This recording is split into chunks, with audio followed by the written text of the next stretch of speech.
This is just an amazing story. There is a young man running for the Ohio House of Representatives, modeling his campaigns after Tim Ryan and Pete Buttigieg. He's been endorsed, according to this article, in The Nation by me, which is true. Ohio House Minority Whip Jessica Miranda and House Minority Leader Allison Russo. This is all in the Ohio House. 19 years old. And Sam Lawrence is his name. He's been on this program before. Sam, welcome back to the program. How goes the campaign? Well, thanks again for having me, Tom. It's always a pleasure to come on, and the campaign is going incredible, even better than last time when I came on. I cannot wait to talk about it with you. Cool. Well, go for it. Tell me, what are you up to and how are things looking? Absolutely. Well, I'm so excited, not only for me, but for all of my team members, for all of our volunteers, and for all of our supporters across Butler County. If you don't know, I'm the Democratic nominee for the 47th district in the Ohio House. That's Butler County. It includes the cities of Oxford and Hamilton.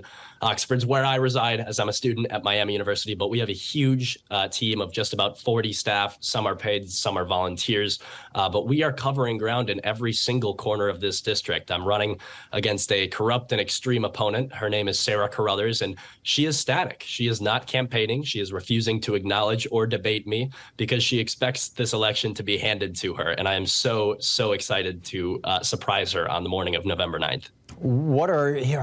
Can you contrast your positions on the issues with hers? Absolutely.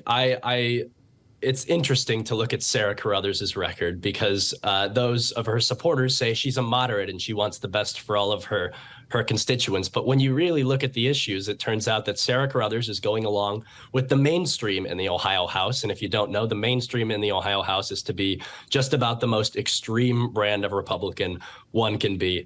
So essentially, she recently signed on in support of a bill. We talked about this last time, but a bill against trans athletes here in the state of Ohio. Essentially, if one's gender was brought into question by any form of authority during a high school sporting event, then internal reproductive anatomy examinations could be held with our teens, especially some of the most vulnerable members of our community. That is disgusting in my eyes. I also, during her few public appearances or her few appearances where she makes herself available to her constituents or to the media, she blasts everything one party is doing. She stands with Donald Trump even after January 6th and the attempted coup and all of his crimes that he has committed. She still stands with the former president.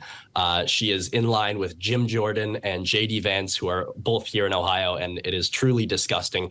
I believe we can win this race running as a progressive who has common sense values and is focused on really creating a coalition between Republicans, Democrats, and independents who are tired of the corruption and extremism. You're 19 years old. Tell me about your generation and their political perspective. I mean, most of what we hear is like Nick Fuentes and America First and all these 19 and 20-year-old right-wing incels and stuff like that. I don't think that really represents your generation.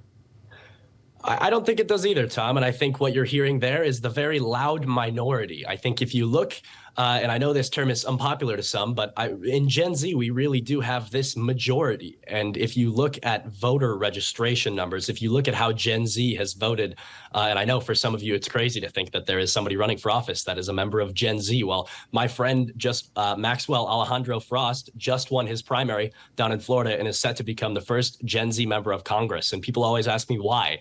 Why do you get involved when you're this age? And my answer to you and to you, Tom, would be because Gen Z is pissed off. We are pissed off that the decisions that will be impacting us in just a few years are being made by either A, unelected officials on the Supreme Court who went under oath and said that they would not overturn settled precedent and then did, or it's being made by people that are elected in gerrymandered districts like we have here in Ohio, where the politicians choose the voters as opposed to the other way around, or frankly, politicians that have been career politicians and have been in Washington or in Columbus their entire lives and are dedicated to making young people's lives as hard as possible. Yeah, amen. So, Sam, tell us, for people who want to know more about your campaign, samforohio.com, Sam for Ohio on Twitter, is that it?